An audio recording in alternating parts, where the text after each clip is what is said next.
أعوذ بالله من আরো একটু মোহাব্বতে বিসমিল্লাহির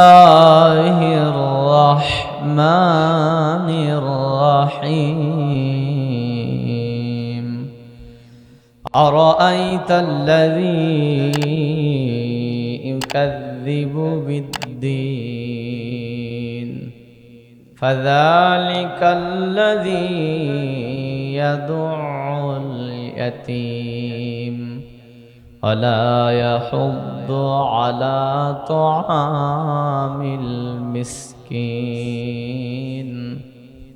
فويل للمصلين الذين هم عن صلاتهم ساهون الذين هم يراءون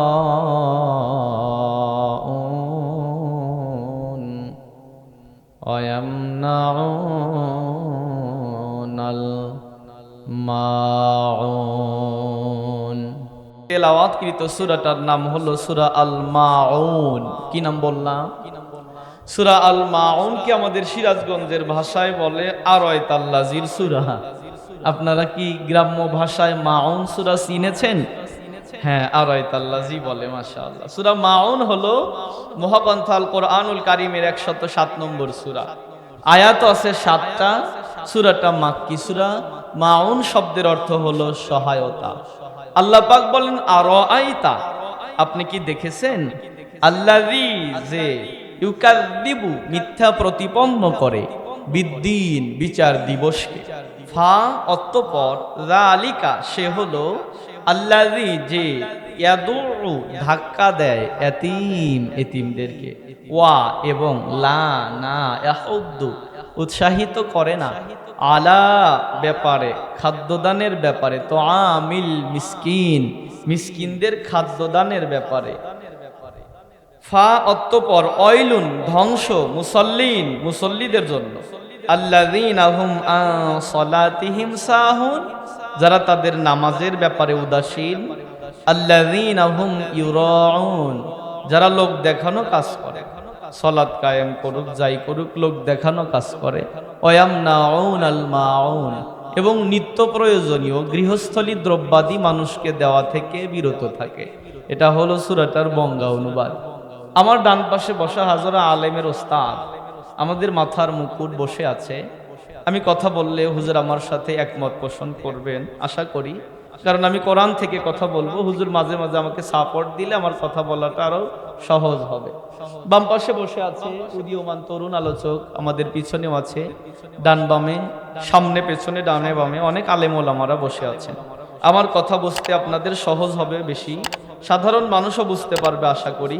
তেলাওয়াতকৃত সূরাটার নাম কি যেন বললাম? সূরা আল মাউন।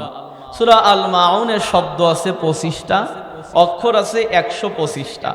কেউ যদি সওয়াবের নিয়তে একবার সূরা আল মাউন তেলাওয়াত করে, আল্লাহর হাবিব বলেন তার আমলনামায় কমপক্ষে 1250 নেকি লিখে দেওয়া হয়।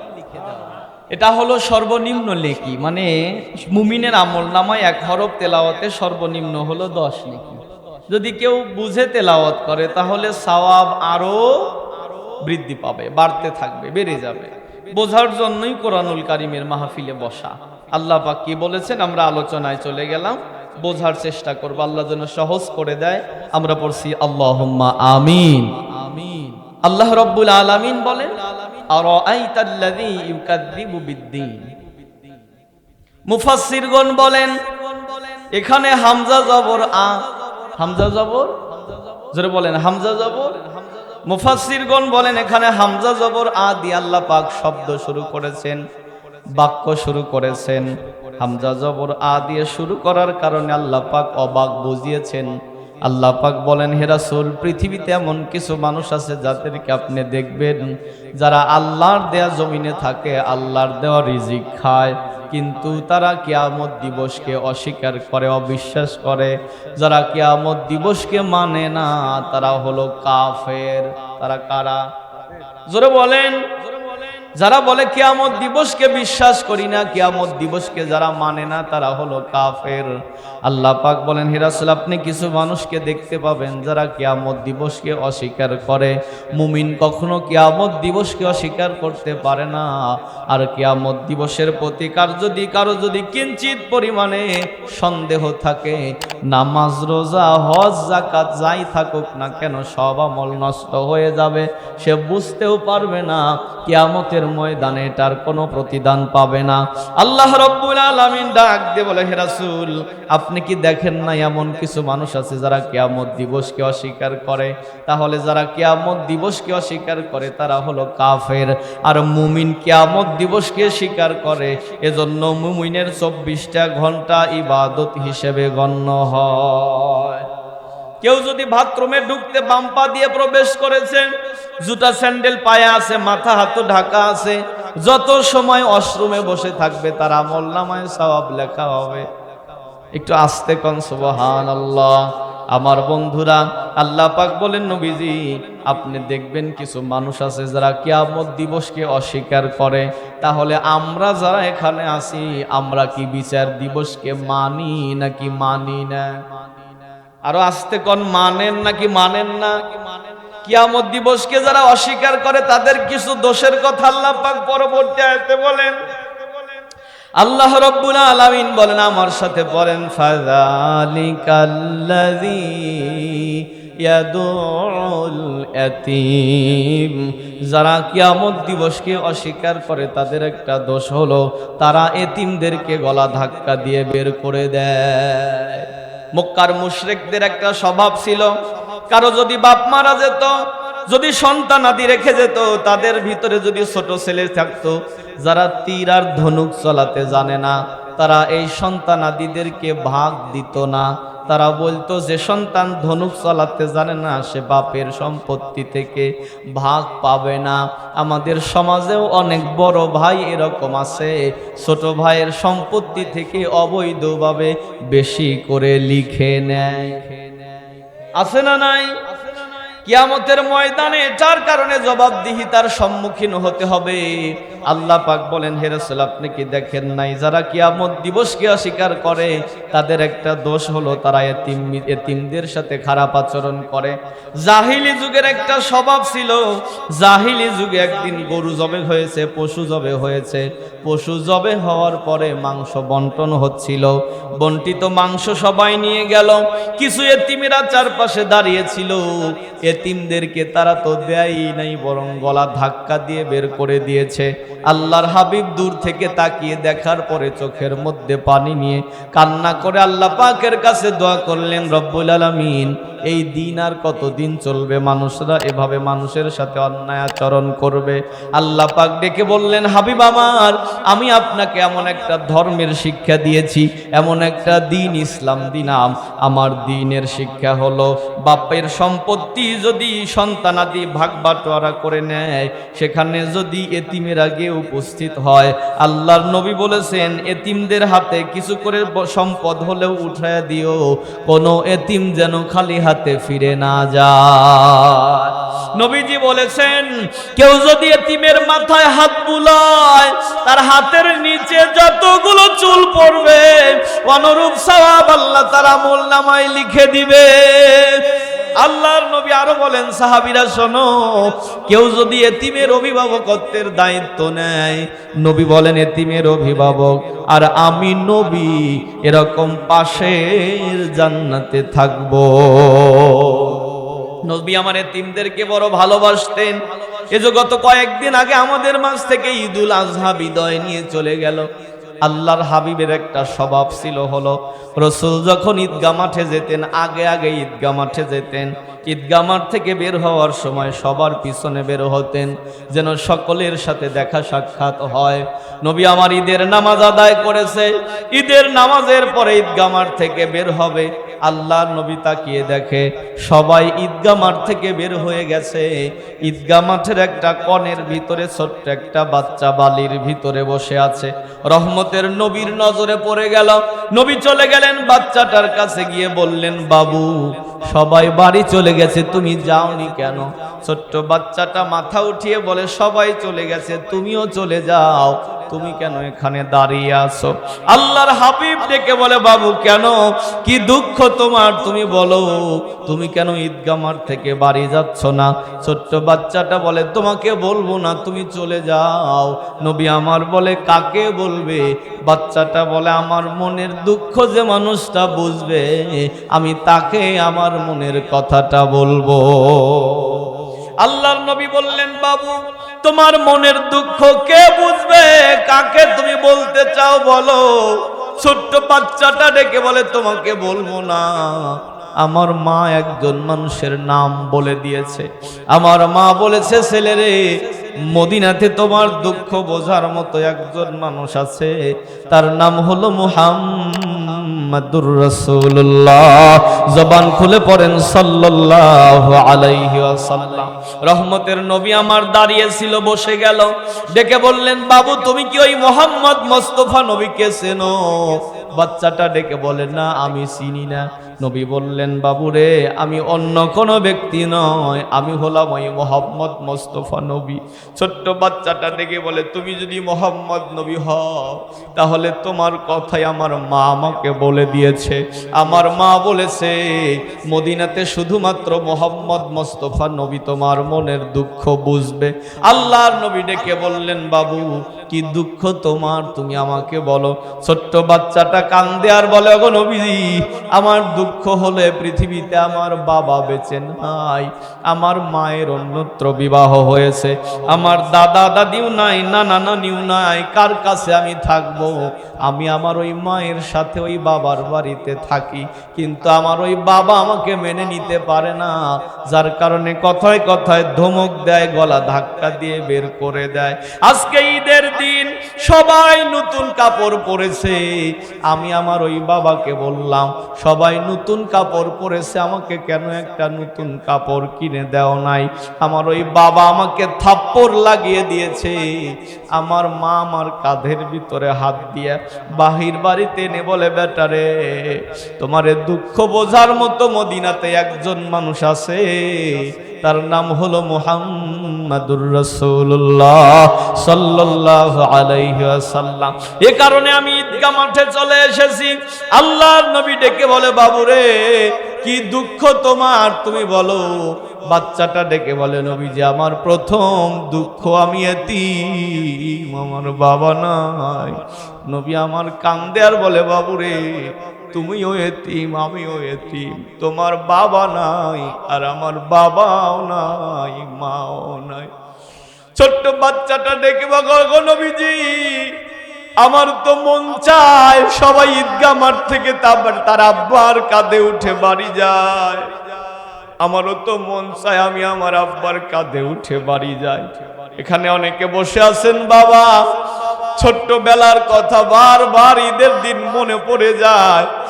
আব্বার হাত ধরে আমরা ঈদগাহ মাঠে গিয়েছিলাম, আব্বার কাঁধে উঠে আমরা ঈদগাহ মাঠে গিয়েছি। অনেকের বাবা মাটির ঘরে চলে গেছে, ঈদগাহ মাঠে যাওয়ার পর এখন বসার জন্য জায়গা খুঁজতে হয়, কার কাছে বসবো। ঈদগাহ মাঠ থেকে ফেরার পথে অনেকে আব্বার কবরে দাঁড়ায়া কান্না করে, অনেকে মায়ের কবরের পাশে দাঁড়ায়া কান্না করে, মা আমি না ঈদের নামাজ পড়ে বাড়িতে যা তোর হাতের রান্না খেয়েছি, মা মারে আজকে আমি বাড়িতে যা কার হাতের রান্না খাবো মা। অনেকে আব্বার কবরের পাশে দাঁড়িয়ে কান্দে, আব্বারে আমি তো তোমার হাত ধরে ঈদগাহ মাঠে এসেছিলাম বাবা, আব্বা আমি আজকে বাড়িতে ফিরে যাচ্ছি, আমার হাত ধরার মতো কেউ নাই। রহমতের নবীকে বাচ্চাটা ডেকে বলে, নবীজি আমাকে কাঁধে করে বাড়ি নিয়ে যাওয়ার মতো আমার বাবা নাই। আল্লাহর নবী ডেকে বলে, বাবু রে তুমি কেঁদো না। নবী আমার বালির ভিতরে হাঁটু গেড়ে দিয়ে বলে, বাবু রে তুমি আমার কাঁধে উঠে বসো, আমি তোমাকে কাঁধে করে নিয়ে বাড়ি পর্যন্ত পৌঁছায়া দেব। ছোট্ট বাচ্চাটা আল্লাহর নবীর কাঁধে উঠে বসলেন। রহমতের নবী আমার দাড়ি মোবারক ছোট্ট বাচ্চার হাতে ধরিয়ে দিয়ে বলে, বাবু রে তুমি আমার দাড়ি ধরে রাখো, তুমি যেন পড়ে যায় না। আল্লাহু আকবার। ছোট্ট বাচ্চাটা নবী পাকের দাড়ি মোবারক ধরে আছে। আল্লাহর নবী গল্প করতে করতে 3 রাস্তার মোড়ে চলে আসলেন। ডেকে বললেন, বাবু কোন দিকে তোমার বাড়ি, তুমি বলো, আমি তোমাকে বাড়ি পৌঁছে দেব। বাচ্চাটা মাথা নেড়ে বলে, নবীজি না, যে আব্বা আমাকে ঈদের দিনে মারতে পারে আমি ওর বাড়িতে যাব না। রহমতের নবী বাচ্চাটাকে নিজ বাড়িতে নিয়ে গেলেন। আম্মা জানকে ডেকে বললেন, স্ত্রী রে, আজকে ঈদের দিন আমি তোমাকে ভালো কিছু দিতে পারি নাই, একটা এতিম বাচ্চা নিয়ে এসেছি। তুমি যদি এতিমের লালন পালন করতে পারো তাহলে তুমি মরতে দেরি হবে, আমি নবীর পাশের জান্নাতে যেতে দেরি হবে না। আম্মাজান হাত টান করে দিলেন। ছোট্ট বাচ্চাটা দৌড়ে গিয়ে আম্মাজানের বুকে জড়িয়ে ধরলেন। আল্লাহর নবী হাত টান করেছে, বাচ্চাটা নবীর কাছে চলে গেল। নবী আমার ডেকে বলে, বাবুরে, আজ থেকে আমি যদি তোমার বাবা হই, ইনি যদি তোমার মা হয়, তোমার কি কোনো দুঃখ আছে?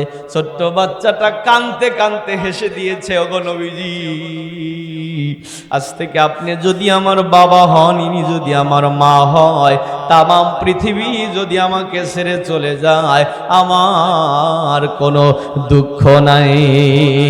তুমি নয়নের তারা, তুমি হৃদয়ের সারা, তুমি নয়নের তারা, তুমি হৃদয়ের সারা, তুমি যে নূর মুহাম্মদ সাল্লাল্লাহু আলা কামলিওয়ালা, তুমি মাদিনাওয়ালা, ওগো কামলিওয়ালা, তুমি নূরের নবী, তুমি ধ্যানের ছবি, তুমি নূরের নবী, তুমি ধ্যানের ছবি, তোমার নূরে সারা জাহান হইল উজালা, কামলিওয়ালা, তুমি মাদিনাওয়ালা, ওগো কামলিওয়ালা, তুমি, তোমারই জন্যে জগৎ উজালা, কামলিওয়ালা, তুমি মাদিনাওয়ালা, ওগো কামলিওয়ালা, তুমি।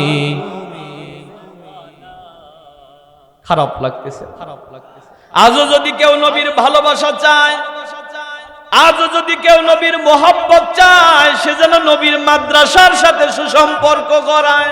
আমিন বলেন, আরো জোরে বলেন। সুলতান মাহমুদ গজনবী, যিনি আফগানিস্তানের প্রেসিডেন্ট ছিলেন, একদিন গভীর রজনী পুষ মাসের শীতের রাত্রিতে আফগানিস্তানের রাজধানী কাবুলের ভিতরে প্রবেশ করতেছে। ঘোড়া চালিয়ে কাবুলে যাবে, লক্ষ্য করে দেখে রাজধানীর ল্যাম্পপোস্টের নিচে ছোট্ট একটা বাচ্চা বসে আছে। সুলতান মাহমুদ গজনবী চলে গেলেন বাচ্চাটার কাছে, ঘোড়ার লাগাম টেনে ধরলেন। ঘোড়ার পিঠ থেকে নেমে বাচ্চাটার দিকে তাকিয়ে দেখে ছোট্ট বাচ্চাটা পৌর এরিয়ার ল্যাম্পপোস্টের নিচে বসে আল্লাহর কোরআন তেলাওয়াত করতেছে। সুলতান মাহমুদ গজনবী স্তব্ধ হয়ে গেল। ছোট্ট বাচ্চাটাকে ডেকে বলে, বাবুরে, তুমি এখানে বসে কি করতেছো? বাচ্চাটা উপরের দিকে মাথা উঠিয়ে বলে, বাদশা রে, আমি তো কোনো অন্যায় করিনি। ওগো বাদশা, আমি আমার বন্ধুর সাথে পড়ালেখা করি, আমার বন্ধুর হেরিকেনে আমি পড়ি। আমার বন্ধুর আজকে পড়া হয়ে গেছে, হেরিকেন বন্ধ করে চলে গেছে, ঘুমিয়ে পড়েছে। আমার মেধা খারাপ, পড়া হয় নাই, তাকায় দেখলাম বাতি জ্বলতেছে, এজন্য বাতির নিচে বসে আমি কোরআন তেলাওয়াত করতেছি। সুলতান মাহমুদ গজনবী ডাক দিয়ে বলে, বাবুরে, তুমি এখানে বসে তেলাওয়াত করতেছো, তোমার কি তেল কেনার টাকা নাই? বাচ্চাটা কান্দে আর বলে, ওগো বাদশা, আমাকে তেল কেনার টাকা কে দেবে? আমার তো বাবা বেঁচে নাই। পৃথিবীতে হাজারটা খারাপ মানুষ থাকতে পারে, একটা খারাপ বাবা নাই। প্রত্যেকটা বাবা সন্তানের জন্য জীবন বিলিয়ে দিতে পারে। সুলতান মাহমুদ গজনবী ঘোড়ার পিঠ থেকে নেমে ছোট্ট বাচ্চাটার হাত ধরে বলে, বাবু চলো, তুমি আমার রাজদরবারে চলো। রাজদরবারে যাওয়ার পরে পরে সিংহাসনের মধ্যে বসিয়ে দিয়ে বলতেছে, নাম কি তোমার? ছোট্ট বাচ্চাটা ডেকে বলে, নাম আমার আব্দুর রহমান। সুলতান মাহমুদ গজনবী ডেকে বলে, আব্দুর রহমান রে, তুমি আমার এখানে বসো, আজ থেকে তুমি আমার রাজা, আমি তোমার প্রজা। হে আব্দুর রহমান, তুমি বলো তোমার সারা বছরের তেলের খরচ কত হয়? আব্দুর রহমান একটা খরচ বলেছে, ডেকে বলল, তুমি বলো তোমার হেরিকেনের দাম কত, সেটাও বলেছে। সারা বছরের বেতন কত হবে সেটাও বলেছে। সারা বছরের বেতন হিসাব করে টাকাগুলো একটা থলির ভিতরে নিয়ে আব্দুর রহমানের হাতে ধরিয়ে দিয়ে বলে, আব্দুর রহমান রে, আজ থেকে তুমি নিশ্চিন্তায় পড়াশোনা করবা, তোমার পড়াশোনার যাবতীয় দায়িত্ব আমি বহন করব। আব্দুর রহমান টাকাটা পেয়ে খুশি হয়ে গেছে। বাদশাহ নামদার ডেকে বলে, আব্দুর রহমান তুমি থেকে যাও। আব্দুর রহমান বলে, বাদশা রে, না, আমাকে চলে যেতে হবে মাদ্রাসাতে, কারণ শেষ রাত্রিতে জেগে আল্লাহর কাছে দোয়া করতে হবে। বাদশা নামদার বলে, আব্দুর রহমান ঠিক আছে, তোমাকে এগিয়ে দেওয়ার ব্যবস্থা করি, তুমি চলে যাও। আব্দুর রহমান টাকার থলিটা নিয়ে সামনের দিকে যায়, পিছনের দিকে বারবার বাদশার দিকে তাকায় বলে, বাদশা রে, এতগুলো টাকা আমাকে দিলেন, আপনার কোনো স্বপ্ন আছে নাকি, আছে নাকি যেটা আপনি আমাকে বলতে পারেন? সুলতান মাহমুদ গজনবী মুস্কি হেসে বলে, আব্দুর রহমান, আমার আশা শুনে তুমি কি করবা? আব্দুর রহমান ডেকে বলে, বাদশা রে, টাকা পয়সা আমাদের নাই, তবে দোয়া করার ক্ষমতা আছে। আর মাদ্রাসার তালেবে ইলমেরা যদি দোয়া করে, আল্লাহর নবী বলেছেন ওই দোয়া আল্লাহ কবুল করে নেয়।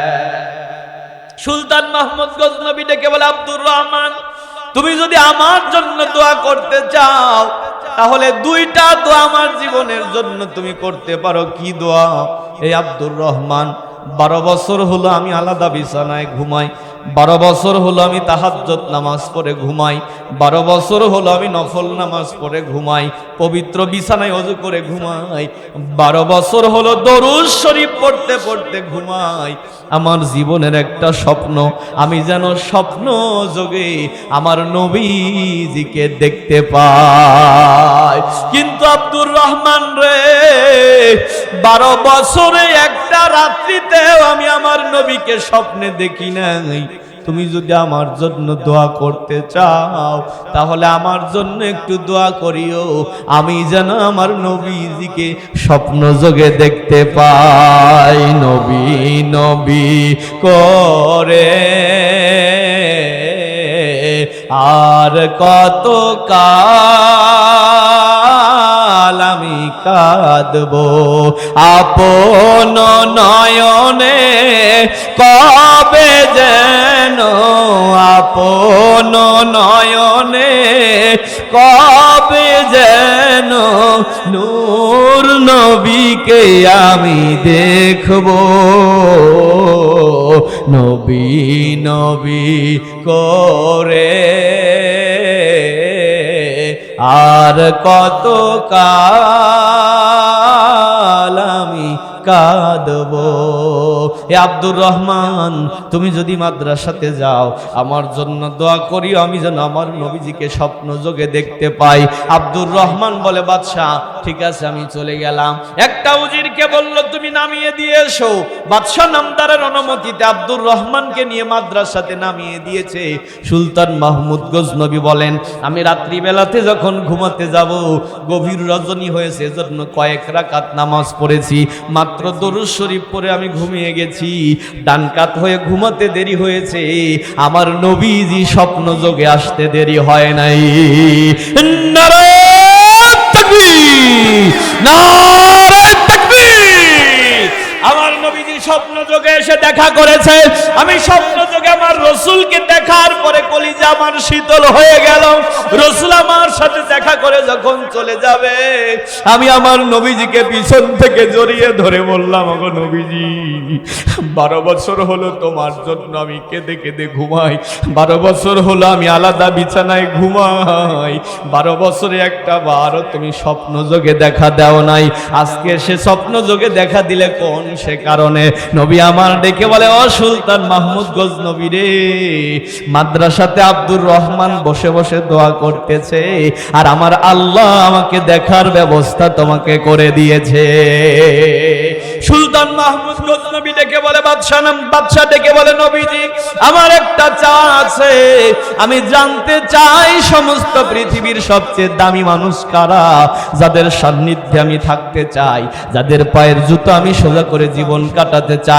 নবী আমার স্বপ্ন যোগে বলে, সুলতান রে, আমি তোমাকে জ্ঞানী মনে করেছিলাম, তুমি ভারতবর্ষ 12 বার আক্রমণ করেছো, কিন্তু তুমি জ্ঞানী নও। তোমার কি মনে পড়ে না 12 বছর হলো তুমি যাকে স্বপ্ন যোগে দেখতে পাও নাই, একজন মানুষের খেদমত করার কারণে স্বপ্ন যোগে দেখতে পেয়েছো, তোমার কি মনে পড়ে না ও মানুষটার চাইতে দামি মানুষ পৃথিবীতে আর হতে পারে না। তার মানে পৃথিবীর সব চাইতে দামি মানুষ হলো কোরআনের ছাত্ররা, এরা হলো পৃথিবীর সব চাইতে দামি মানুষ। এদের ব্যাপারে আরো কিছু কথা আমি আপনাদেরকে শোনায়া যাব। আপনারা কি থাকবেন না ভাগবেন? থাকবেন তো ইনশাআল্লাহ? কারা কারা থাকবেন দুহাত তুলে আল্লাহকে দেখান। লিল্লাহি তাকবীর, নারায়ে তাকবীর। আল্লাহ কবুল করো পড়ি আমিন। আমার বাপজি নবী আমার বলেন, যেখানে কোরআনের তেলাওয়াত হয় সেখান থেকে আল্লাহর নূর চমকাতে থাকে।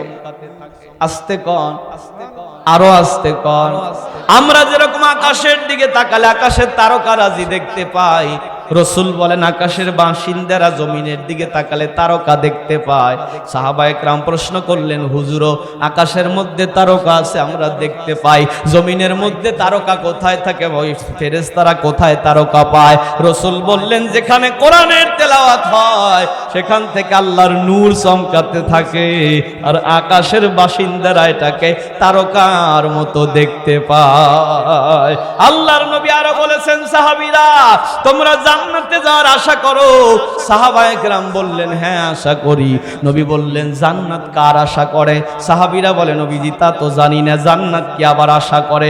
নবী বললেন, হ্যাঁ সাহাবীরা, জান্নাত 5 শ্রেণীর জন্য আশা করে, 5 শ্রেণী মানুষের জন্য জান্নাত নিজে দোয়া করে। সাহাবায়ে কেরাম ডেকে বললেন, ইয়া রাসূলুল্লাহ, জান্নাত আবার কোন 5 শ্রেণীর মানুষের জন্য দোয়া করে? আল্লাহর নবী বললেন, প্রথম নাম্বার হলো তালিয়াল কোরআন, যারা নিয়মিত কোরআন তেলাওয়াত করে এদের জন্য জান্নাত নিজে দোয়া করতে থাকে। জান্নাত নিজে দোয়া করে, আল্লাহ আমাকে এই কোরআনের যে তেলাওয়াত করতেছে তাকে তুমি আমার ভিতরে ঢুকায়া দাও।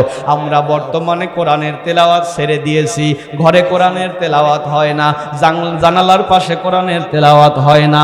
কোরআনের তেলাওয়াত শুধু ছেড়ে দেই নাই, যেখানে কোরআনের তেলাওয়াত হয় সেটার বিরোধিতাও মুসলমানেরা করে। কথা বলেন না কেন? করে কি না? এখানে হাফিজিয়া মাদ্রাসা হয়েছে, আপনি কি মনে করেন এলাকার সব মানুষ মাদ্রাসার পক্ষে? কথা কয় না। সব মানুষ কি পক্ষে? 2-4 জন আছে এরা বিরোধিতা করে, মাদ্রাসার বিপক্ষে যায়, কোরআনের বিপক্ষে যাবে, এটা স্বাভাবিক। আমাদের এই যে ইংরেজরা যখন এই দেশ দখল করেছিল, ইংরেজরা দখল করার পরে তাকায় দেখলো জায়গায় জায়গায় আন্দোলন হয়, তারা গবেষণা করলো বিদ্রোহ করে কারা, খোঁজ নিয়ে দেখা গেল বিদ্রোহ সবচাইতে বেশি করতেছে মুসলমানেরা। কারা? ইংরেজরা বলল মুসলমানেরা বিরোধিতা করে, অথচ মুসলমানরা হলো সংখ্যায় অল্প, এরা আবার আমাদের বিরুদ্ধে লড়ে, এদের মূল শক্তি কি? গবেষণা থেকে তারা জবাব পেল, এদের মূল শক্তি হলো আল্লাহর কোরআন। ইংরেজরা বলেছিল তখনের ওই সময়ের খ্রিস্টানরা বলেছিল, একটা টিম গঠন করো, ভারতবর্ষে যত কোরআন আছে সব কোরআনগুলো পানিতে ফেলে দাও অথবা আগুনে পুড়িয়ে দাও, যেন মুসলমানদের কোরআন দুনিয়া থেকে শেষ হয়ে যায়, মুসলমানদের শক্তি যেন ফুরিয়ে যায়। তাই করা হলো। প্রত্যেকটা টিমের লোকেরা, খ্রিস্টানেরা এসে এসে কোরআনগুলো নিয়ে আগুনে ফেলে দিচ্ছে, পানিতে ফেলে দিতেছে। ওই সময়ের একজন বড় আলেম ছিল কাজী সানাউল্লাহ পানিপতি রহমাতুল্লাহ আলাই, উনি ওনার এক খাদেমকে বলেছে, বাজারে যাও একটা কোরআন কিনে নিয়ে এসো। খাদেম আসার পরে বললেন, হুজুর বাজারে একটাও কোরআন পাওয়া যায় নাই, কোরআন নাকি সব খ্রিস্টানেরা কিনে নিয়ে গেছে। কাজী সানাউল্লাহ পানিপথী বললেন, কেন খ্রিস্টানেরা কিনেছে? বলে সেটা আমরা জানি না। স্থানীয় এক খ্রিস্টান লিডারকে জড়ো করে ডাক দিলেন, ডেকে বললেন, আপনাদের ধর্ম হলো খ্রিস্ট ধর্ম, আপনারা কেন মুসলমানদের কোরআন কিনে নিয়ে যান, কারণ কি? তারা বলল, বা ওগো কাজী সানাউল্লাহ, আমাদের মূল উদ্দেশ্য হলো কোরআন যেন পৃথিবী থেকে বিলুপ্ত হয়ে যায়, আমরা পানিতে ফেলে দিচ্ছি, আগুনে পুড়িয়ে দিচ্ছি। কাজী সানাউল্লাহ পানিপতি রহেমাহুল্লাহ মুস্কি হেসে বললেন, ভাই আমার এই শুধুমাত্র পানিপথ এলাকায় প্রাপ্তবয়স্ক নারী পুরুষের সংখ্যা হলো 40,000। আলহামদুলিল্লাহ, এই 40,000 নারী পুরুষ হলো হাফেজে কোরআন। করবে কেমন করে কোরআন ধ্বংস? আগুনেরও তেজ আছে পৃথিবীতে হাজার হাজার কোরআনের হাফেজ, তারা সাফিয়ে আসমানি গ্রন্থ, সাফিয়ে আসমানি গ্রন্থ মিটাবে কোরআনের স্বাদ, বিশ্ব থেকে হারাবে না পবিত্র কোরআন, তবু বিশ্ব থেকে হারাবে না পবিত্র কোরআন। জোরে বলেন আলহামদুলিল্লাহ। তার মানে কোরআনকে মিটানোর সাধ্য কি কারো আছে? আরো আসতে কোন আছে? বরং কোরআনকে যারা মিটাতে চায় তারা নিজেরাই মিটে যায়। সুবহানাল্লাহ। হাফিজিয়া মাদ্রাসার বিরোধিতা যারা করে তারা কোরআনের বিরোধিতা করে, যারা কোরআনের বিরোধিতা করে তারা আল্লাহর বিরুদ্ধে চলে যায়, যারা আল্লাহর বিরুদ্ধে চলে যায় তারা কখনো সফলতার দ্বার প্রান্তে পৌঁছাতে পারে না। হাফিজিয়া মাদ্রাসা তো এমন একটা মাদ্রাসা, একটা গবেষণায় দেখা গেছে কোরআনুল কারীম যারা হিফজ করে, এই হিফজ করতে যায় এক একটা আয়াত কমপক্ষে 2000 বার পড়তে হয়। কতবার? জোরে বলেন কতবার? তার মানে কোরআন যারা মুখস্থ করে তারা কমপক্ষে 2000 খতম কোরআন পড়ে। 2000 বার কোরআন খতম করার পরে কোরআন মুখস্থ হয়। তারপরেও কোরআন মুখস্থ থাকে না ততক্ষণ, প্রতিদিন কোরআন পড়া হয় না যতক্ষণ, প্রতিদিন কমপক্ষে 3 পারা, মাসে কমপক্ষে 3 খতম, কমপক্ষে 3 খতম, বছরে 36 খতম যারা দেয় এদের কোরআন মুখস্থ থাকে। আর কোরআন যাদের অন্তরে আছে এরকম মানুষের সংখ্যা বর্তমানে পৃথিবীতে প্রায় 6 কোটি। কয় কোটি? জোরে বলেন। তাহলে কোরআন কি বিলুপ্ত করার সম্ভাবনা আছে? কারো সাহস আছে? ক্ষমতা আছে?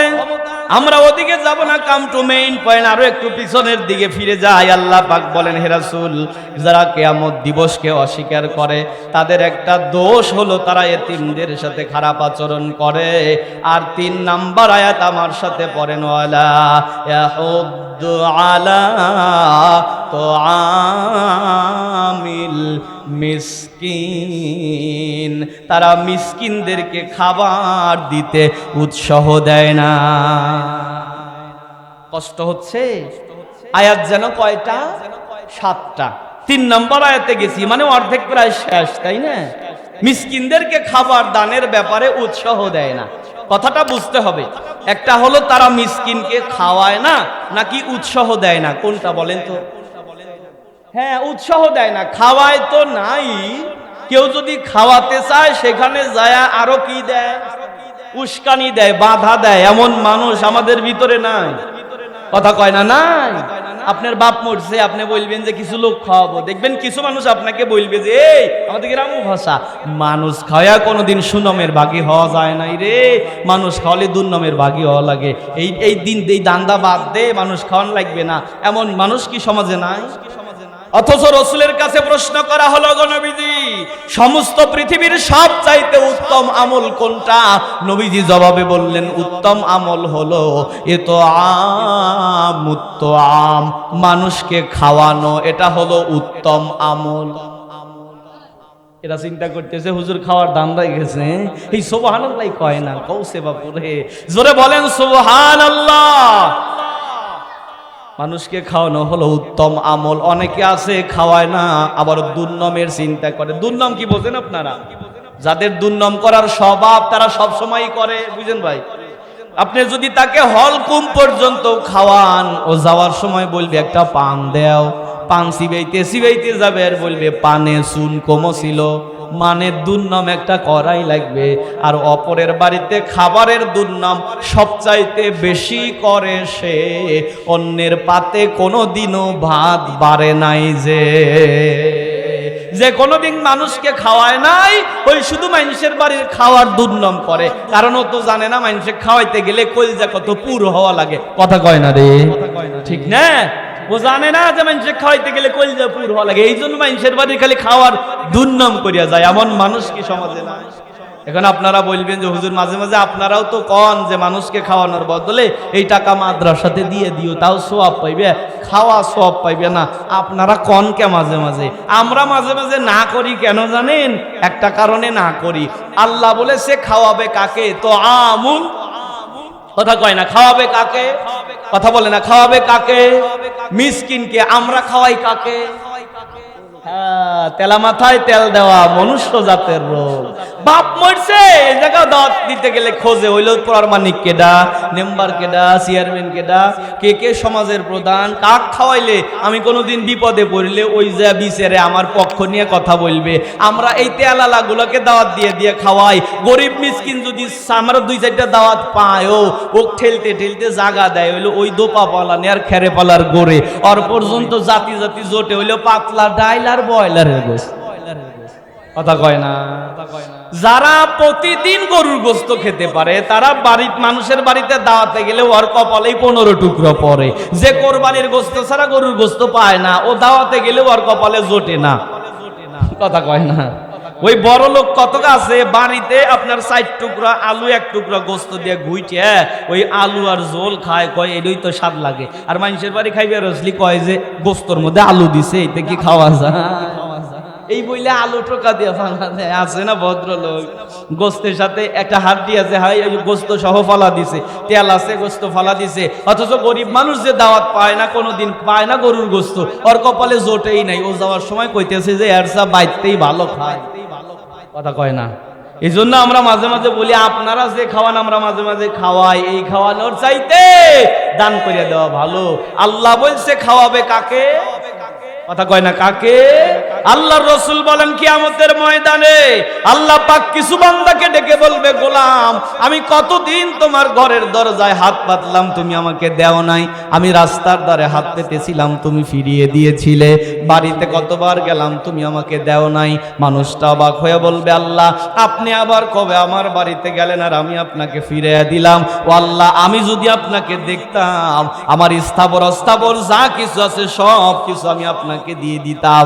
আল্লাহ ডেকে বলবে, গোলাম রে, তোর ঘরের দরজায় ফকিরে গিয়ে হাত পেতেছিল, মিসকিনে গিয়ে হাত পেতেছিল, তুমি তাকে দেও নাই, ফিরিয়ে দিয়েছিলে। ফকির মিসকিনের হাতে যদি দিতে, ফকির মিসকিনের হাতে পড়ার আগে উপরে থাকতো আমি আল্লাহ পাকের কুদরতি হাত, ফকিরের হাতে পড়ার আগে আমি আল্লাহর হাতে পড়ে যেত। আল্লাহ রাব্বুল আলামিন বলেন, ও গোলামেরা, ফকির মিসকিনদেরকে তাড়ায়া দিও না। আবার তোমার বাড়িতে যদি কেউ একটু খেতে আসে, তাকে ধমক দিও না। 4টা কাজে আল্লাহ খুশি, বান্দা বেজার। আবার 4টা কাজে বান্দা খুশি, আল্লাহ বেজার। বলবো কি না? রাগ করতেছেন আপনি? রাগ করতেছেন? 4টা কাজে আল্লাহ খুশি, বান্দা বেজার। মা বোন আছে কি? আছে? মা বোনদেরকেও বলবো, মায়েরা খেয়াল করে শোনেন, রাসূল বলেন 4টা কাজে আল্লাহ খুশি হয়, বান্দা বেজার হয়।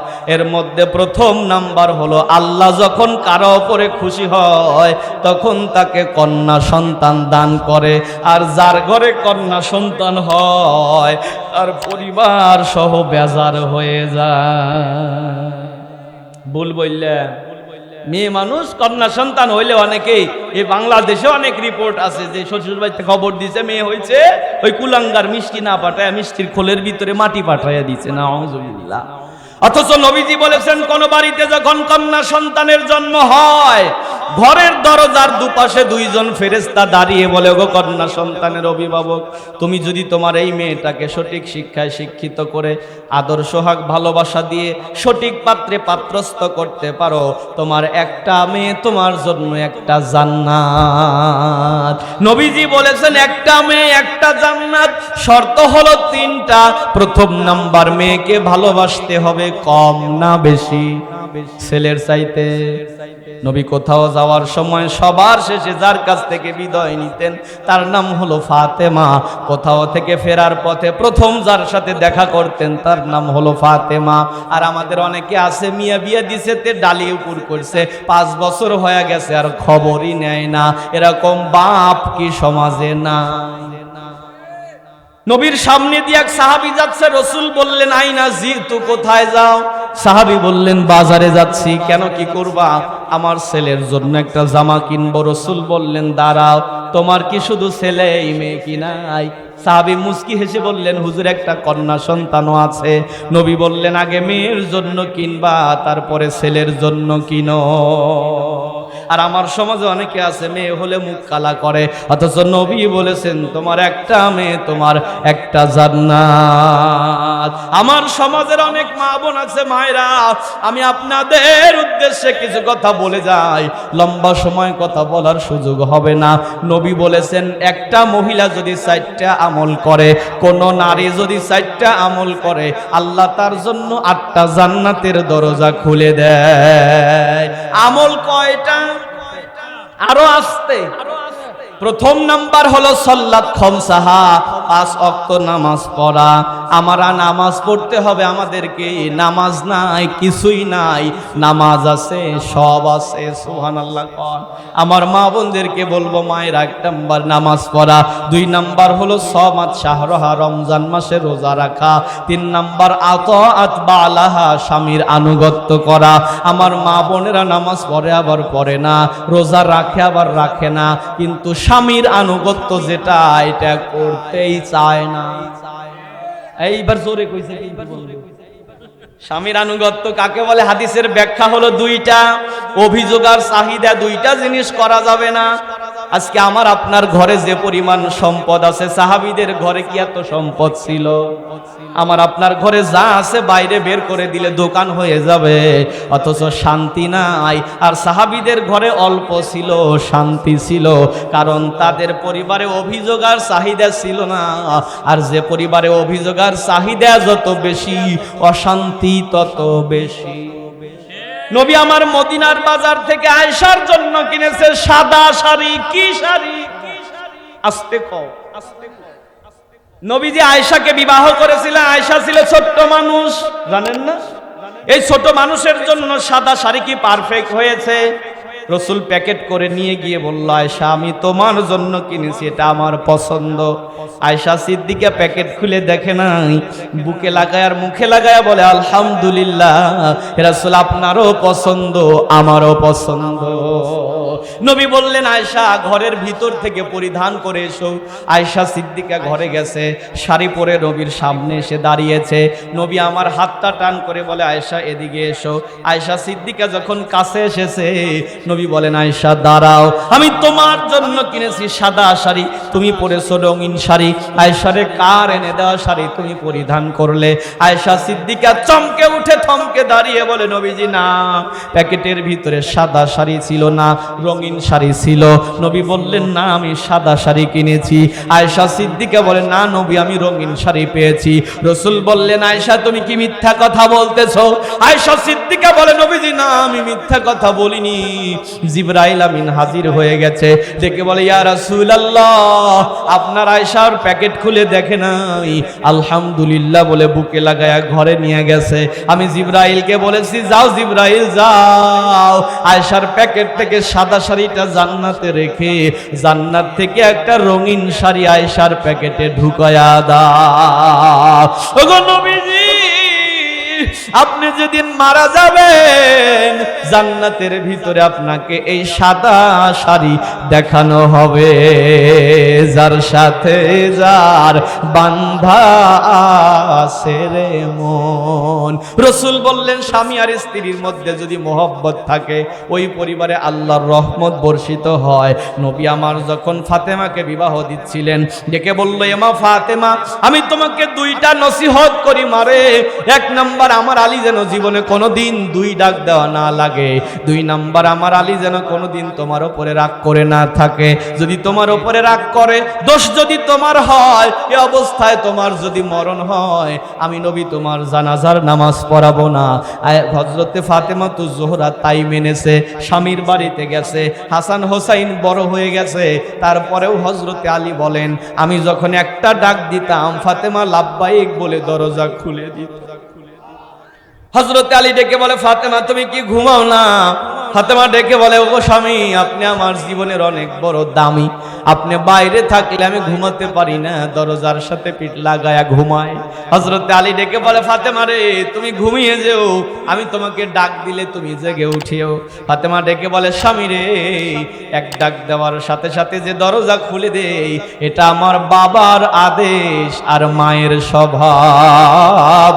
তার মানে বোঝা গেল মেয়েরা বাপের আদেশ মানে আর মায়ের স্বভাবে বড় হয়। এজন্য রাসূল বলেছেন, তোমরা বিবাহ করতে গেলে মেয়ের মা দেখো, দাদি দেখো, ফুবু দেখো, এগুলো যদি ভালো হয় মেয়েটা ভালো হবে, আর মা যদি ভালো না হয় মেয়ে ভালো হওয়ার সম্ভাবনা কম। কারণ মেয়েরা বাপের আদেশ মানে আর মায়ের স্বভাবে বড় হয়। তাও কথা কয় না, না ভয় খাইতেছেন যে ওনটা দেখতেছে বাইত গেলি আবার পয়সা দিতে পারে, তাই না? হ্যাঁ, অনেক মা আছে, অনেক যুবক আছে বিয়ে করছে, বউ এক কথা বললে বউ তিন কথা বলে, আছে না? কথা কয় না, আছে না? বাপ মা কইলো যে মা এইলিয়া তো জীবন চলে না, মা বললো আমাদের গ্রাম্য ভাষায় বলে যে বাচ্চা কাচ্চা হইলে বউজি বার হয়ে যায়, বুঝছেন ভাই? আচ্ছা, যারা পাতলা এরা বাচ্চা কাচ্চা হইলে বার হওয়া তো দূরের কথা, এরা আরো পাতলা হয়। কথা কয় না। আগে একা ঝগড়া করতে, এখন এই ছেলে মেয়েদের সাথে নিয়ে ঝগড়া করে। কথা কন না কে? দাদা দাদির সাথেও ঝগড়া করতেছে, এই শাশুড়ির সাথে ঝগড়া করতেছে, ছোট ছোট ছেলে মেয়েরা এরাও দাদা দাদির সাথে উপচে পড়ে ঝগড়া করে। কথা বলেন না কেন? উপচে পড়ে ঝগড়া করে। আবার ওই মা রাত্রিবেলা মেয়েকে ছেলেকে বুঝায়া রাখে যে তোর বাপ আসলে কোষ যে তোর দাদাই খারাপ আচরণ করছে, ওই জায়গায় তো আমার কথা বিশ্বাস করে না। ওই সময় বাপ আসার পরে এই মেয়ে কয় যে আব্বা দাদা না মা লাঠি নিয়ে মারবি আর কিছু। অনেক বিচারে আছে, অনেক মা ওরা আছে, এরা ওই বিচারে যায় কয় যে গেদার বাপ তুমি চুপ থাকো, আমার সাক্ষী দিব আমার মেয়ে। ছোট মেয়ে দাঁড়া কয় যে আমার দাদার দোষ, আমার দাদির দোষ, আমার দাদার দোষ, আমার দাদির দোষ। যেই মেয়েটা ছোট্ট বয়সে চেয়ারম্যান মেম্বারের সামনে কথা বলার সাহস পেল, যেই মেয়েটা পুরুষ মানুষের সামনে কথা বলার সাহস পায়, যেই মেয়েটা থানা চেনে জেলা চেনে, ও আর যাই হোক স্বামীর সংসারে শান্তি আনতে পারবে না। কারণ স্বামী যদি এক কথা বলে ও তিন কথা বলে বলবে, ওর তো আগেই সাহস ভেঙে গেছে। ভুল বললাম? রাসূল বলেছে মেয়েরা বাপের আদেশ মানে আর মায়ের স্বভাবে বড় হয়। অনেক মহিলা আছে, নবী বলেন নারীদের ধ্বংসের পেছনে কারণ হলো দুইটা। কয়টা? এক নাম্বার তারা মুখে মুখে তর্ক করে, দুই নাম্বার জিদ ধরে থাকে। মুখে মুখে তর্ক মানে পুরুষ মানুষ রেগে যেতে পারে, পুরুষ মানুষ কখনো কারো বন্ধনে কারো অনুমতিতে জীবন চালাতে চায় না, কারণ তারা নিজেরাই তো আল্লাহ তাদেরকে নেতৃত্ব দিয়েছে। এই পুরুষ মানুষকে যখন শিকলে বন্দি করতে চায় পুরুষ মানুষ রেগে যায়, এক কথা বললে মহিলা তিন কথা বলে বসে। কথা কয় না?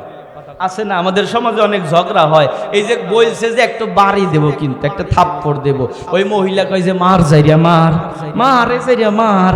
আর এক বাড়ির লোকজন কয় যে চাচি ওই তো মাথা গরম হয়ে গেছে, চল যাই আমাদের বাড়ি যাই। মহিলা যাই দিয়ে কয় চাই দিয়ে দে, যা মারিয়া মার মার, আমি শহীদ হয়ে যাবো, মারিয়া হাল্লা দে আমার।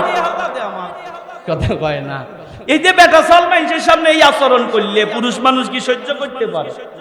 রাসূল বলেছেন এই কারণে সংসার আলাদা হয়ে যায়, ভেঙে যায়, শুধুমাত্র মুখে মুখে তর্ক করার কারণে আর জেদ ধরিয়া থাকা। এই যে শক্ত হয়েছে রে বাপু, ভাত রাইন্দে থুয়ে দিছে, আপনি কইলেন যে ভাত খাও, কইলে যে তুমি বাইরে খাও। পৃথিবীর যত স্বাদের খাবার হোক, স্ত্রী যদি রাগ করে কয় বাইরে খাও, ওইটা খাওয়ার চা বিষ খাওয়া ভালো, ঠিক না? স্বাদ লাগে কি? নবী বলেছেন দুই কারণে নারীরা ধ্বংস হয়ে যায়। রাসূল বলেছেন নারীরা 4টা আমল করবে, 8টা জান্নাতের দরজা খুলে যাবে। নামাজ, রোজা, স্বামীর আনুগত্য। 4th নাম্বার হাফিজাত ফুরুজাহা, লজ্জা স্থানের হেফাজত করা, তার মানে পর্দা করা। এই ব্যাপারে কথা নাই বললাম, এ ব্যাপারে কথা নাই বললাম, আপনারা রাগ করতেছেন তাই না? পর্দা তো সমাজ থেকে উঠে গেছে। কোরবানির ঈদ গেল না, মহিলা মানুষ হাট বলেন, বাজার বলেন, ঘাট বলেন, রাস্তাঘাটে চলাফেরা করা যায় না মহিলা মানুষের কারণে। আপনি ঈদের মার্কেটে কি গেছিলেন? এবার ঈদের মার্কেটে যায় দেখবেন অনেক বেটা চাল আছে, এইগুলো হইলো হিজলা, কথা বোঝে না কি এগুলো হিজলা। ওই বোক সামনে দিয়ে ওই চাওয়াল পাল কান্দে করে রাহে, চাওয়াল পাল কান্দে করে লিয়ে গোরে, আর বউ যায় দোকানে বাজার করবে, ওই চাওয়াল পাল লিয়াও কয় টোটো বাবু, টোটো বাবু, টোটো, আর বউ যায় বাজার করবে, কথা কয় না, আছে না? এবার কোরবানি নিতে গোস্ত গরু কিনবে, কল মহিলা মানুষ গেছিল, জানেন আপনি? না বাইরে হয়ে গেছে, ওই যে মানে বিদেশ থাকে জামাই, অনেক বউ ব্যাপারটা হয় স্বামী বিদেশ যাওয়ার কারণে। বিদেশ গেছে, এই বন্ধ, বিদেশ যাওয়ার আগে ওর বাপে ভিক্ষা করে টেহা তুলে বিদেশ পাঠাইছে, বুঝেন বাবু? দুঃখের কথা। ও বিদেশ যায় 3 মাসের মাথায় ওর বউ কথা কয় না ভালো করে, বলে যে কথা কও না কে? বলে না মনে শান্তি নাই।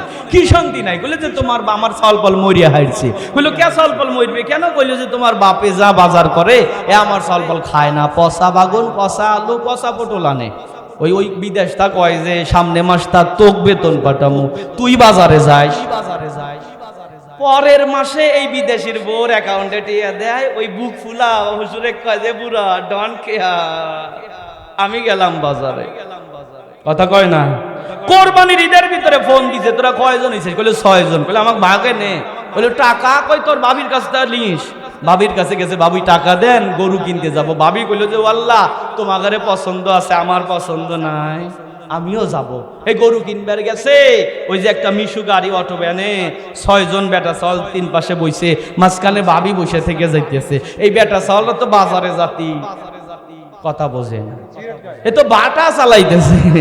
এই মহিলা কোরবানির গরু কিনবার যাওয়ার আগেই তো কোরবানি হয়ে গেছে, কথা কয় না? আছে না নারী বেপরদার সাথে চলাফেরা করে, অথচ রাসূল বলেছেন জাতের মেয়ে। আমাদের সমাজে যেটা প্রবাদে আছে, জাতের মেয়ে নদীর জল ঘোলা ভালো, জানেন কি আপনারা? জাতের মেয়ে কালো ভালো, নদীর জল। লোকটার নাম আমের বিন আনাস। স্বপ্ন ছিল সুন্দরী মেয়েকে বিয়ে করবে, বাপ মার পছন্দে বিবাহ করেছে। বাসর ঘরে যায় দেখে বউ কালা, মন নাই আর ভালা, পালা রে পালা, জলদি পালা। বাসর ঘরে বউ রেখে বারান্দায় এসে দাঁড়ায় আছে। স্ত্রী বুঝতে পেরেছে স্বামী আমাকে পছন্দ করে নাই। পিছন দিক থেকে এসে কাঁধের ভিতরে হাত দিয়ে বলে, স্বামী রে, হতে পারি আমি কালো, আমার ভিতরে এমন কোন গুণ থাকতে পারে যেটা আল্লাহর কাছে লাগবে ভালো। লোকটার মন নরম হয়ে গেছে, বাসর ঘরে গেছে, ভালোবাসা হয়েছে, এমনকি স্ত্রীর গর্ভে সন্তান পর্যন্ত গেছে। সকালবেলা বাজারে যাওয়ার পরে শয়তান বুদ্ধি দিতেছে, আমের রে পালায়া যা, কালা বউলিয়া তো জীবন চালানো যাবে না। আমের বিন আনাস সেই যে পালাইছে, 20 বছর হয়ে গেছে আর গ্রামে ফেরে নাই। পৃথিবীতে বহু নারী আছে, একটা ছেলে হওয়ার পরে স্বামী মারা গেছে, ছেলের চেহারার দিকে তাকায় জীবন যৌবন শেষ করে দিচ্ছে। বহু ধৈর্যশীলা নারী আছে, একটা মেয়ে হয়ে স্বামী মারা গেছে, মেয়েকে মানুষ করতে যা মেয়ের দিকে তাকায় জীবন মাটি করে দিচ্ছে, আছে না নাই? আমের বিন আনাসের স্ত্রী গর্ভে যে সন্তান ছিল, এই সন্তানকে ধরেই জীবন কাটায় দিল। 20 বছর পরে আমের বিন আনাস একদিন আয়নার সামনে দাঁড়ায়া দেখে মাথার চুল পেকে গেছে, গায়ের চামড়া ঢিলা হয়ে গেছে, আর কি দাম, কথা কয় না? আছে। গায়ের চামড়া ছিল টান, মিষ্টি সুরে গাইতাম গান, গলার আওয়াজ আমার অনেক দূরে যাইতো। পাইকা গেছে মাথার চুল, কথা বলতে পরে ভুল, চোখে দেখি গন্ডগোল, দন্ত নড়িল, পাখি বুঝি উড়ে যাওয়ার সময় হলো, পাখি বুঝি উড়ে যাওয়ার সময় হলো। আমের বিন আনাস দেখতেছে জীবন তো শেষ হয়ে গেল, গ্রামে ফেরা দরকার। আজ থেকে 20 বছর আগে শিকারী এই এলাকা যেরকম ছিল এখন কি ওরকম আছে? গ্রামে ঢুকতেই দেখে শুরুতে মসজিদ, চিন্তা করলো জুমার দিন নামাজটা পড়ে যায়, নামাজ পড়ার জন্য মসজিদে ঢুকেছে। তাকায়া দেখে মসজিদের মেম্বরের ভিতরে দাঁড়ায় একটা ছেলে বয়ান করে, তাগড়া যুবক, 18 থেকে 20 বছর বয়স হবে। তার বয়ানে হাজার মানুষ চোখের পানি ছেড়ে কান্না করে। নামাজ আনতে মুরব্বিটার একটা মুরব্বিকে আমের বিন আনাস ডেকে বলে, মুরব্বি রে, এই ছেলেটার বাড়ি কোথায়, নাম কি তার? মুরব্বি ডেকে বলে, বাবা তোমাকে তো চিনলাম না, এই ছেলেটা হলো জগৎ বিখ্যাত আলেম ইমামে মালিক রহমাতুল্লাহ আলাইহি। হানাফি, শাফি, হাম্বলি, মালিকি মাযহাবের যিনি প্রতিষ্ঠাতা ছিলেন উনি হলো ইমামে মালিক রহমাতুল্লাহ আলাইহি। আমের বিন আনাস দেখে বলে, বাবাজি এই যুবকটার বাপের বাড়ি কোথায়, ওর আব্বার নাম কি? মুরব্বিটা ডেকে বলে, বাবারে যুবকটার বাপের নাম হলো আমের বিন আনাস, আজ থেকে 20 বছর আগে গ্রাম থেকে পালায়া গেছে, খবর নাই। আমের বিন আনাস চিন্তা করে, কি করলাম আমি, কি করলাম? এমন একটা সন্তান রেখে আমি জীবন কেন বাইরে কাটায়া দিলাম? ছেলেটার কাছে যায় বলে, বাবা আমি পথহারা পথিক, আমি তোমার বাড়িতে একটু যেতে চাই। আমের বিন আনাস বললেন ঠিক আছে। আমের বিন আনাসের জবাবে ছেলেটা বললেন ঠিক আছে চলেন। বাড়ি পর্যন্ত যাওয়ার পরে আমের বিন আনাস ডেকে বলে, বাবাজি তুমি ভিতরে যাও, তোমার মাকে যায় বলো বাহির বাড়িতে একজন পশু পুরুষ এসেছে, সে বলেছে হতে পারো তুমি কালো, তোমার ভিতরে এমন কোন গুণ থাকতে পারে যেটা আল্লাহর কাছে লেগেছে ভালো। ইমামে মালিক যখন মাকে যায় কথা বললেন, মায়ের বুঝতে বাকি নাই। এ কথাটা জীবনে আমি একবার বলেছিলাম বাসর ঘরে আমার স্বামীকে। এ বেটা কে বলেছে কথা? বলে বাহিরে একটা মুরব্বি দাঁড়ায় আছে, জনম দুঃখিনী মা উকি দিয়া তাকায়া দেখে ওটা অন্য কোনো ব্যক্তি নয়, ওটা হলো তার স্বামী। ছেলেকে ডেকে বলে, বেটা রে এটা অন্য কোনো মুরব্বি নয়, এটা তোমার জন্মদাতা পিতা আমের বিন আনাস। রূপের বড়াই করিস না রে, রূপ চিরদিন থাকে না। রূপের বড়াই করিস না রে, রূপ চিরদিন থাকে না। নিজের মুখটা দেখা একদিন হইবে রে তোর যন্ত্রণা, নিজের মুখটা দেখা একদিন হইবে রে তোর যন্ত্রণা। কিসের এত বড়াই তোমার মাটির দেহ লইয়া, মইরা দেখো পোকা মাকড় শেষ করব সব খাইয়া। মরার আগে মরবি রে তুই, জ্বালা সইতে পারবি না। মরার আগে মরবি রে তুই, জ্বালা সইতে পারবি না। নিজের মুখটা দেখা একদিন হইবে রে তোর যন্ত্রণা, নিজের মুখটা দেখা একদিন হইবে রে তোর যন্ত্রণা। রূপের বাহাদুরি কি করা যাবে? আর আসতে বলেন যাবে। তাহলে নারীদের জন্য আমল কয়টা? 1 নাম্বার, 2 নাম্বার, 3 নাম্বার, 4 নাম্বার। এই 4টা বলতে পারবেন কে? একটু হাত তোলেন। মাশাআল্লাহ। কাকা কোন তো দেখি। 1 নাম্বার, কাকাকে বলেন। 2 নাম্বার, মাশাআল্লাহ। 3 নাম্বার, মাশাআল্লাহ। 4 নাম্বার, মাশাআল্লাহ। কাকা আপনি মোনাজাতেটাকে দেখা করেন, আপনাকে পুরস্কার দেব। এত সুন্দর মুরব্বী মানুষ, অনেক যুবকেরা বসে আছে, এনে বসে আছে, মন যায় রয়েছে মোবাইলের ভিতরে। তোমরা পারবে কেবা করিয়া? কথা বোঝে না। হে মুরব্বী মানুষ, এই সবগুলো মুখস্থ করে ফেলছে। আলহামদুলিল্লাহ। আল্লাহ হায়াতে বারাকা দান করুক, পড়ি আমিন। নামাজ নারীদের জন্য 4টা আমল। নামাজ, রোজা, স্বামীর আনুগত্য, লজ্জা স্থানের হেফাজত, পর্দা করা। পর্দা করা, পর্দা নিয়ে কথা বলতে এত দূর এসেছি, মনে আছে আপনাদের? এ ব্যাপারে আর 10টা মিনিট কথা বলবো, রাগ করবেন নাকি আপনারা? তারপরে মূল আলোচনায় আবার যাব ফিরে। রাগ করতেছেন না? পর্দা এমন একটা জিনিস, নবী বলেন এই 4টা আমল করলে 8টা জান্নাতের দরজা নারীদের জন্য খোলা। সুবহানাল্লাহ। রাসূল যেদিন দুনিয়া থেকে বিদায় নিয়ে চলে যাবেন, সবাই নবীর কাছে গিয়েছে, কান্না করতেছে। সবচেয়ে বেশি কান্না করেছে ফাতেমাতুজ জোহরা। নবীর কি হয়? জোরে বলেন কি হয়? ফাতেমা নবীর কাছে যায় কান্না করে। রাসূল আমার ইশারায় বলে, মা এদিকে এসো। ফাতেমাতুজ জোহরা যখন নবী পাকের কাছে গেছে, নবী আমার ফাতেমার কানের কাছে মুখটা লাগায়া কি যেন বলে দিল। ফাতেমা মুস্কি মুস্কি হেসে চলে গেল। আম্মা জিরা জিজ্ঞেস করে, মারে এত সময় তুমি কান্না করলে, এখন আবার হাসো কেন? ফাতেমা ডেকে বলে, মারে আব্বা আমাকে ডেকে বলেছে, মারে কেঁদো না, আমি চলে যাওয়ার পরে সবার প্রথমে যার সাথে দেখা হবে সেটা হলো তুমি মা ফাতেমা। তার মানে আমার আব্বা চলে যাওয়ার পরে আমি বেশি দিন পৃথিবীতে থাকবো না। তাই হয়েছে, নবী আমার দুনিয়া থেকে বিদায় নেওয়ার পরে মাত্র কয়েক মাস পরে সিয়াম সাধনার মাস এসেছে, রোজার মাস এসেছে। আমরা জানি রোজার মাসে ফজরের নামাজের পরে আমরা একটু ঘুমাই। কথা বলেন, ঘুমাই কি না? হযরত আলী বলেন, ফজরের নামাজ পড়ে আমি বাড়ি গেলাম। ফজরের নামাজ পড়ে বাড়ি গিয়ে দেখি আমার ফাতেমা যায় নামাজে নাই। ফাতেমার একটা স্বভাব ছিল, ফজরের পরে যায় নামাজে বসে থাকতো। সূর্য উদয়ের পরে অন্যান্য নামাজ আদায় করে তারপরে সে কাজে হাত দিত। আলী বলেন, আমি খুঁজে দেখি ফাতেমা যায় নামাজে নাই। আমি চিন্তিত হয়ে গেলাম, কারণ আমার ফাতেমার কয়েকদিন হলো জ্বর বইতেছে। আমি তাকায় দেখি আমার ফাতেমা রান্নাঘরে বসে আছে। ফাতেমার কাছে গিয়ে দেখি আমার ফাতেমা আমার হাসান হোসাইনের যতগুলো পোশাক ছিল সবগুলো পোশাক পানিতে ভিজাইছে। আমার ফাতেমা আমার জন্য এতগুলো আটার খামির তৈরি করেছে। আমার ফাতেমা নতুন করে পানি গরম করতেছে। অবাক হয়ে গেলাম। ফাতেমাকে জিজ্ঞেস করলাম, ফাতেমা রে তোমার না জ্বর? সকালবেলায় এত কাজ একসাথে শুরু করেছো কেন? ফাতেমা আমাকে ইশারায় বলে, স্বামীর এদিকে আসেন। হযরতে আলী যখন ফাতেমার কাছে গেছে, ফাতেমা কান্দে আর বলে, স্বামী রে ফজরের নামাজের পরে আমি একটু ঘুমিয়েছিলাম।